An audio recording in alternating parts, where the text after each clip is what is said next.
Shares of NVIDIA sinking by now. You know that story. China's DeepSeek rattling the market big time. The company shedding $610 billion in market cap, the worst single-day market cap loss in its history. Joining me now to discuss Intelligent Alpha's Doug Clinton, NVIDIA, his top holding. It's good to have you back. Appreciate you coming on, especially today. Not pretty when you look at the screen or your balance, I suppose, in the holding. What are you doing with it? It is definitely painful, and I know one of the things that we've talked about before, Scott, is, I still believe, too, that we are in this 2 to 4 year period where it's still an AI bull market. Today obviously makes you question that reality, but I still think things are intact. Obviously, you've talked a lot about DeepSeek and all the ins and outs, the puts and takes of it here today, but the bottom line for me is this. I think about it as the hyperscalers are not competing with DeepSeek. They're competing with each other. They have large balance sheets that they're willing to deploy if those investments in infrastructure, in NVIDIA chips, generate better models, and I still think they will. And so I don't think the AI trade is dead. I don't think the chip trade is dead, but it may take a little while before investors get more confident with it. Just to come back at you on your comment that we're still in an AI bull market, well, of course we are. And you could make the case that today's story only underscores that. It's just a matter of who the real winners are going to end up being, how much we should be really willing to pay for these stocks if this technology in general is being commoditized right before our eyes, and the way that chips are being sold and to whom and for what price is changing. It is, and I think if you look at NVIDIA, PE, it was high 20s, to your point about price, just a week or two ago. And now it's under 22 right now for FY26. I don't actually think the $240 billion that the street is expecting for fiscal 26 has changed all that much, despite this narrative and despite what you just outlined, right? That's the question, is can we achieve model improvements with less in terms of GPUs?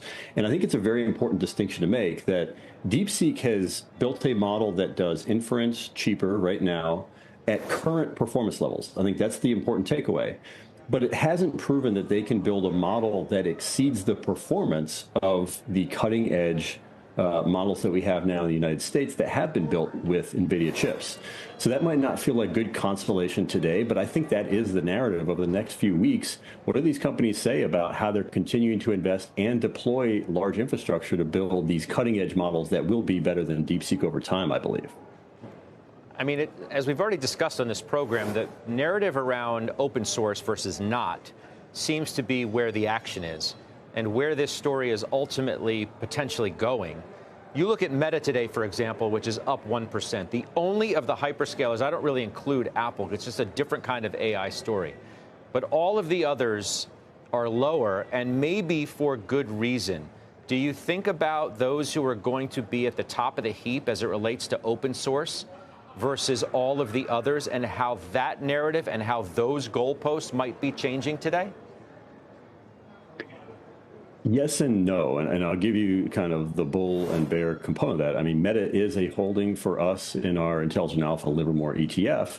So our AI models who pick our stocks, who populate our funds, they are a believer in Meta, and the reason is simple. They have been one of the biggest beneficiaries from AI actually deploying it to their business so far. And obviously they were, I would say, until now, probably the leaders in terms of open source AI development. I don't think this is a death knell for them, certainly, and the market seems to agree that I think they can take some of the things they're probably learning now from DeepSeek, incorporating it into their models, and probably jumping back in the lead in terms of open source in the next few months. All those things are good for Meta.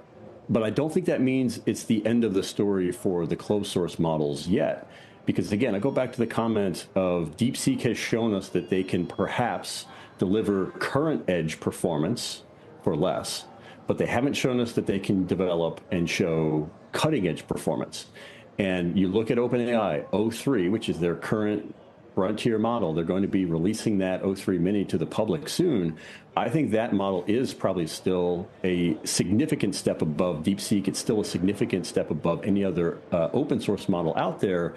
And that really will be where the battleground is how much advanced reasoning can you build into these closed source models, keep that gap ahead of the open source stuff. I still think that will exist going forward.